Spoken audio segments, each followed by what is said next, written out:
ఈ మధ్యకాలంలో తెలంగాణ రాష్ట్రం సాకారమైన తర్వాతనే మన ప్రముఖుల విగ్రహాలు పెట్టుకోవాలి, మన చరిత్ర మనం చెప్పుకోవాలి, మన విషయాలు మనం 10 మందికి చెప్పాలి అనేది ఉద్యమకాలంలో మొదలైన ఆరాటం. ఆ ఆరాటం కాస్త తెలంగాణ వచ్చిన తర్వాత మరింత గొప్పగా ముందుకెళ్ళింది. సాగలేలమ్మ విగ్రహం తెలంగాణ రాకముందు ఎక్కడ తెలంగాణ లేదు, ఆ చరిత్ర కూడా గుర్తింపు రాలే. కృష్ణస్వామి ముదిరాజు గల్లీ అనేది ఎన్టీఆర్ టైంలో ఫిక్స్ అయింది. మరి ఆగం పాండ్ గారు మిగతా అందరు దాతల సహకారంతో విగ్రహ ప్రతిష్టాపన చేస్తే నేను పార్లమెంటు సభ్యుడిగా ఆ గడ్డని అభివృద్ధి చేయడానికి, దాన్ని గ్రైనేట్ వేయడానికి కూడా నా పార్లమెంట్ నిధులు ఇచ్చినాను. ఆ స్థల సేకరణ కూడా శక్తివంచన లేకుండా ప్రయత్నం చేస్తే కంటోన్మెంట్ ఏరియాలో మొట్టమొదటిసారిగా కృష్ణస్వామి కాంస్య విగ్రహాన్ని మనం ఇలా గొప్పగా ప్రతిష్టాపించుకున్నామనే మాట ఈ సందర్భంగా నేను మనవి చేస్తున్నాను. వాస్తవంగా కృష్ణస్వామి గారు హైదరాబాద్ కార్పొరేషన్ మేయర్గా పనిచేస్తున్నప్పుడు నారాయణ స్వామి గారు అనే మరొక ముదిరాజు కూడా సికింద్రాబాద్ కార్పొరేషన్ చైర్మన్గా కూడా చేసినాడు. సికింద్రాబాద్ కార్పొరేషన్ కాదు కదా అని మాట్లాడినారు. కృష్ణస్వామి గారు ఉట్టి హైదరాబాద్కు సికింద్రాబాద్కే పరిమితం కాదు, మొట్టమొదటిసారిగా ముదిరాజుల కోసం 1930లో ఒక రాష్ట్ర సంఘాన్ని సికింద్రాబాద్ రైల్వే క్యాంటీన్లో ఆయన ప్రకటన చేసి ఇవాళ ఏదైతే ముదిరాజులం ఇవాళ కండువలు మెడలేసుకొని ఉంటున్నామో వీటికి పునాదులు వేసిన వ్యక్తి కృష్ణస్వామి ముదిరాజు గారు. కాబట్టి ఎక్కడైనా ఆయన విగ్రహం పెట్టడానికి మేము ముందుకు వస్తామనే మాట చెప్పడం జరిగింది. అనేక గ్రంథాలు రాసినాడు. ఆయన చరిత్ర గురించి చెప్పాలంటే చాలా గొప్పగా ఉంటుంది. పిక్టోరియల్ హైదరాబాద్ అనే గ్రంథం ఈ నిజాంతో పాటు మిగతా సంస్థానాలు హైదరాబాద్లో పరిపాలించిన వారందరి చరిత్ర ఎంత దూరం ఉందో అంత దూరం చేసినారు. అంతేకాకుండా ఈ మన ప్రాంతంలో ఉన్న బలహీన వర్గాల జీవిత చరిత్రను కూడా దాంట్లో చిత్రీకరించడం జరిగింది. ఇప్పటికి అటువంటి గ్రంథం తెలంగాణలో కాదు దేశంలో కూడా పిక్టోరియల్ హైదరాబాద్ లాంటి గ్రంథం రాలేదు. 3 సార్లు గెలిచిండు. మరి ఒకసారి ఆనాడు మాటపాటి హనుమంతరావు గారి మేయర్గా ఉన్నప్పుడు డిప్యూటీ మేయర్గా కూడా పనిచేసినాడు. ఉమ్మడి ఆంధ్రప్రదేశ్ రాష్ట్రం ఏర్పడ్డ తర్వాత 1956 తర్వాత మొదటి మేయర్గా నియమించబడ్డవాడు కృష్ణస్వామి ముదిరాజు అనే మాట ఈ సందర్భంగా నేను మనవి చేస్తున్నా. ఆయన గౌరవ ముఖ్యమంత్రి గారు కేసీఆర్ గారి నాయకత్వంలో ఒక స్వతంత్ర సమరయోధుని గుర్తించడమే కాకుండా తెలంగాణ ఉద్యమం కోసం పనిచేసిన ఆయన్ని కేసీఆర్ గారు చేతుల మీదుగా అధికారికంగా వారికి సత్కారం అందజేయడం జరిగిందనే విషయాన్ని కూడా ఈ సందర్భంగా నేను మనవి చేస్తున్నాను. అంతేకాకుండా వారు మరణిస్తే కూడా ప్రభుత్వ లాంఛనాలతో, ఒక శాసనసభ్యుడు అయినప్పటికీ కూడా ప్రభుత్వ లాంఛనాలతో వారి అంత్యక్రియలు జరిపించిన ఘనత కూడా ఇలా తెలంగాణ ప్రభుత్వానికే దక్కింది. మనం డిసెంబర్ 1 నాడు పోలీస్ కృష్ణ వర్ధంతి జరుపుతుంటాం మనం ప్రతి సంవత్సరం. మీ దగ్గర కూడా అమరవీరుల స్మారక స్తూపం దగ్గర పోలీస్ కృష్ణ ఫోటో పెట్టి మనం చేస్తాం. ఇవాళ తెలంగాణ ఉద్యమం బ్రహ్మాండంగా నడిచే రోజులలో మరి పోలీస్ కృష్ణ మరి ఆయనే ఆ శ్రీకాంతాచారి చనిపోవడానికి ప్రయత్నం చేస్తున్న నేపథ్యంలో మరి ఆయన పెట్రోల్ పోసుకొని కాలబెట్టుకొని హాస్పిటలైజ్ అయిన పరిస్థితులలో ఉద్వేగానికి గురై మరి పోలీసు ఉద్యోగం చేస్తూ మరి 18 ఏళ్ల సర్వీస్లో 17 సార్లు అవార్డులు అందుకున్న వ్యక్తి, 17 సంవత్సరాలు బెస్ట్ పోలీస్ అధికారిగా అవార్డులు అందుకున్న వ్యక్తి అయినప్పటికీ కూడా తెలంగాణ బిడ్డలారా మీరు చావకండి, విద్యార్థి నాయకులారా మీరు ప్రాణాలు అర్పించకండి, త్యాగాలు చేయడానికి మేము సిద్ధంగా ఉన్నామని చెప్పి సెల్ టవర్ ఎక్కి ఎవరిని కిందికి వెళ్ళి రావద్దని చెప్పి ఆ పైనుంచి రివాల్వర్తో కాల్చుకొని చనిపోయిన బిడ్డ ముదిరాజ్ పోలీస్ కృష్ణ అనే విషయాన్ని మనం మర్చిపోవద్దు. ఇవాళ తెలంగాణలో తెలంగాణ రాష్ట్రం సాకారమైన తర్వాత కేసీఆర్ గారు చేయించిన సకుటుంబ సర్వే ఒక్క విషయాన్ని స్పష్టంగా తెలిసింది. ఈ రాష్ట్రంలో అత్యధిక సంఖ్యలో ఎవరున్నారంటే ముదిరాజు బిడ్డలే ఉన్నారనే విషయాన్ని తెలిసిన సర్వే. ఆ సర్వే మన కేసీఆర్ గారు ఇచ్చిన గొప్ప వరంగా నేను ఈ సందర్భంగా మనవి చేస్తున్నాను. అనేక జీవోలు తీసుకురాగలిగినాం. ఇవాళ గ్రామ పంచాయతీల ఆధీనంలో ఉన్న కుంటలు చెరువులు కూడా మత్స్యశాఖ పరిధికి తీసుకురాగలిగినాం. సరే, ఇప్పుడు చివరి విడత 4 రోజుల్లో మరి రాష్ట్రంలో ఉన్న అందరికీ రిప్రజెంటేషన్లు ఇవ్వబోతున్నాం. ఒకవేళ ఇచ్చిన మాట కట్టుబడకపోతే బీసీడీ నుంచి రానియకపోతే ఖచ్చితంగా యుద్ధానికి కూడా సిద్ధపడి ముదిరాజు బిడ్డలు ఉంటారనే మాట కూడా ఈ సందర్భంగా నేను మనవి చేస్తున్నాను. తెలంగాణ రాష్ట్ర ప్రభుత్వం వచ్చిన తర్వాత హరీష్ అన్న రాజేంద్ర అన్న ఆ రోజు కూర్చొని మాట్లాడుకొని ఒక 750 కమ్యూనిటీ హాల్స్ ఇచ్చినారు మనకు. దానిలో దగ్గర 550 కమ్యూనిటీ హాల్స్కి సంపూర్ణంగా పూర్తయినాయి.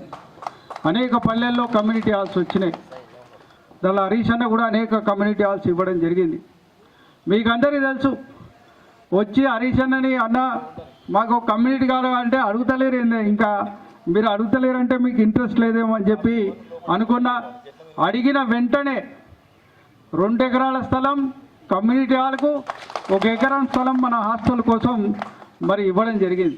అన్నదే తడవగా ఇలా కోట్ల రూపాయలు వెచ్చించి దాన్ని దాదాపు 13 కోట్ల రూపాయలు మన భవనానికి వెచ్చించి అలా air condition community hall Telangana రాష్ట్రంలో ముదిరాజు బిడ్డలకు ఉన్న ఏకైక ఎయిర్ కండిషన్ కమ్యూనిటీ హాల్ అనేది ఇవాళ మీ సిద్దిపేట జిల్లాలో హరీష్ అన్న ఔదార్యంతో మనం నిర్మాణం చేసుకున్నామనే మాట కూడా ఈ సందర్భంగా నేను మనవి చేస్తున్నాను. నేను ఈ పాదమాకుల నుంచి ముఖ్యమంత్రి గారిని డిమాండ్ చేస్తూ ఉన్నా, కనీసం పోయిన సంవత్సరం పోయలేదు. ఇప్పుడైనా తక్షణమే బడ్జెట్ కేటాయించి చేప పిల్లలకు టెండర్లు పిలిచి ఈ సంవత్సరం అన్ని కుంటల్లో చెరువుల్లో చేప పిల్లలు రొయ్య పిల్లలు వదలాలని చెప్పి నేను ప్రభుత్వాన్ని డిమాండ్ చేస్తూ ఉన్నాం. ఒకవేళ వదలకపోతే మాత్రం నిన్ను వదిలిపెట్టాము, అవసరమైతే పెద్ద ఎత్తున పోరాటానికి శ్రీకారం చుట్టైనా సరే మా మత్స్యకారులకు ఉపాధి దెబ్బతినకుండా కాపాడుకోవడానికి బీఆర్ఎస్ పార్టీ అండగా ఉంటుందని చెప్పి కూడా నేను మనవి చేస్తూ ఉన్నా. మాటలు చాలా చెప్పిండ్రు. పొద్దుగాల నేను ఇటు వస్తూ ఉంటే జోగిపేటకి వెళ్ళి ఫోన్లు వచ్చినాయి, సార్ ఈ జీలుగు జనము విత్తనాలు దొరుకుతలేవు, ఈడ బాగా లొల్లు అవుతుంది, రాస్తా రోకో అవుతుంది, అరే ఎట్లా సార్ అన్నారు. పోయినసారి బీఆర్ఎస్ గవర్నమెంట్ ఉన్నప్పుడు అయితే అడిగినండి సంచులు దొరికినాయి, జనమైనా జీలుగైనా. ఇప్పుడు రేటు పెంచిండ్రు, అవి దొరకటం కూడా దొరకలేవు సార్. పొద్దుగాల 5 గంటలకు వచ్చి చెప్పుల లైన్లో పెట్టినాం, ఇంకా దొరకలేవని సంగారెడ్డి జిల్లా జోగిపేటకి వెళ్ళి మన లీడర్లు ఫోన్ చేస్తూ ఉంటుంది నాకు. ఇవాళ మన జిల్లాలో కూడా అదే పరిస్థితి. అంటే ఏమిస్తారు మీరు? విత్తనాలు సరఫరా చేయడం చేత కాదు, చేప పిల్లలు సరఫరా చేయడం చేత కాదు, ఏమైనా మాట్లాడితే పైసలు లేవంటాడు. అందాల పోటీలకు మాత్రం 200 కోట్లు పెట్టిండు. అది ఎవరు కడుపు నింపుతుంది? అది 200 కోట్ల రూపాయలు ఖర్చు పెట్టి అందాల పోటీలు పెట్టడానికి పైసలు ఉన్నాయట. రైతులకు జనము జీలుగు విత్తనాలు ఇవ్వమంటే పైసలు లేవంటాడు. ఇది ఎక్కడి గవర్నమెంట్? మా ముదిరాజులకు చేప పిల్లలు ఇవ్వమంటే పైసలు లేవంటాడు. చేప పిల్లలకు ఎంత అవుతాయి? తిప్పి కొట్టే 100 కోట్లు అవుతాయి. నువ్వు 200 కోట్లు పెట్టి అందాల పోటీలు పెట్టబడతాయి. అది ఏ వర్గానికి, ఏ గ్రామానికి, ఏ ప్రజల కడుపు నింపుతుందని నేను అడుగుతా ఉన్నాను. ఎవరి కోసం అందాల పోటీలు నిర్వహిస్తున్నావు? దాని ద్వారా ఈ రాష్ట్ర ప్రజలకు వచ్చేది ఏందో ఇవాళ ముఖ్యమంత్రి గారు సమాధానం చెప్పాలి. అంటే ఈ రకంగా తయారైపోయింది వ్యవస్థ. చేయాల్సిన పని చేస్తలేరు. కానీ ఇవాళ రైతులకు రుణమాఫీ చేయమంటే పైసలు లేవంటాడు, రైతు బంధు ఇవ్వమంటే పైసలు లేవంటాడు. కానీ ఇవాళ 1000 కోట్లు పెట్టి టెండర్లు అయితే పిలుస్తుండు. ఎవరి జేబులు నింపడానికి?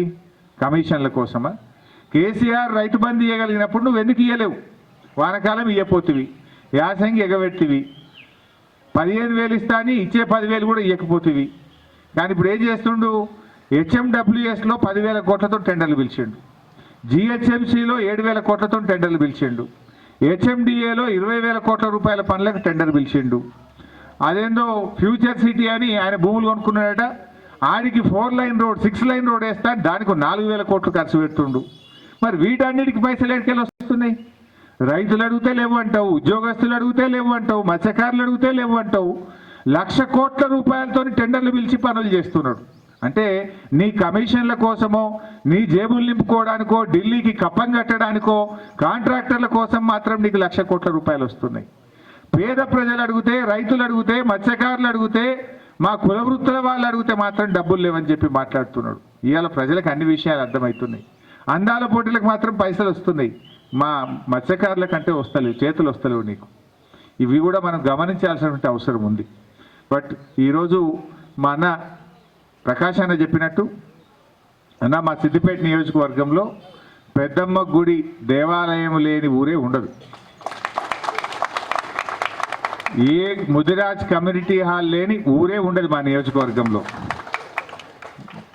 ప్రతి గ్రామంలో కూడా మా సిద్దిపేట నియోజకవర్గంలో ముదిరాజ్ కమ్యూనిటీ హాల్ కట్టించిన, ప్రతి దేవాలయానికి కూడా నా వంతు సహాయం అందించి ప్రతి ఊర్లో కూడా పెద్దమ్మ గుడి దేవాలయం కట్టిన. అండ్ ప్రతి దేవాలయానికి కూడా నేనే పోతా. ఆల్మోస్ట్ 90 ఎన్నన్న ఒక్కటి మిస్ అయిందేమో కానీ 99% ప్రతి దేవాలయం ప్రారంభోత్సవానికి, ఆ అమ్మవారి కళ్యాణానికి వార్షికోత్సవానికి ఆల్మోస్ట్ ప్రతి సంవత్సరం కూడా వెళ్తూ ఉంటాం. అంటే అట్లా అంత అవినాభావ అనుబంధం మాతో ఉన్నది. ఇందాక అన్న చెప్పినట్టు దాదాపు 10 కోట్ల రూపాయలు ఖర్చు పెట్టి సిద్దిపేటలో ముదిరాజులకు బ్రహ్మాండమైన ఏసీ ఫంక్షన్ హాల్ కట్టినాం. ఇవాళ సిద్దిపేటలో పెద్ద పెళ్లిళ్ళు ఎవరైనా చేసుకోవాలంటే ఏది పెద్దగా ఉన్నది అంటే ముదిరాజ్ ఫంక్షన్ హాల్ పెద్దగా ఉందని ఆడికే పోతుంది.